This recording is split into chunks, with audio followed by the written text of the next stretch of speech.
శిబి చక్రవర్తి ఆపదలో ఉన్న వారికి సాయం చేసేవాడు.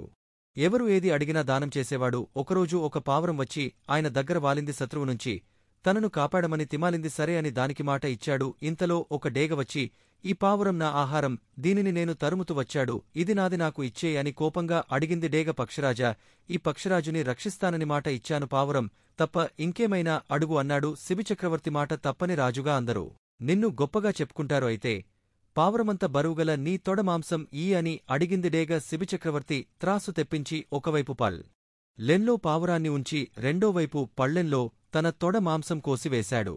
ఎంత మాంసం కోసివేసినా పావురంతో సమానం కాలేదు. చివరికి తానే త్రాసు పళ్ళెంలో కూర్చున్నాడు. పావురానికి బదులుగా మొత్తం తన శరీరాన్నంతా తినేయమని డేగను వేడుకున్నాడు. వెంటనే డేగ ఇంద్రునిగా, పావురం అగ్నిదేవునిగా మారినవి. వారిద్దరిని చూసి శిబిచక్రవర్తి ఆశ్చర్యపోయాడు. ఇంద్రుడు, అగ్నిదేవుడు ఇలా అన్నారు, శిబిచక్రవర్తి, మేం నిన్ను పరీక్షించాలని వచ్చాము.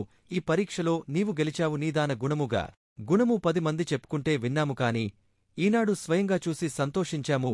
ఈ భూమి సూర్య చంద్రులు ఉన్నంతవరకు గొప్ప దాతగా నీ పేరు చిరస్థాయిగా నిలిచిపోతుంది అని దీవించి వెళ్ళిపోయారు.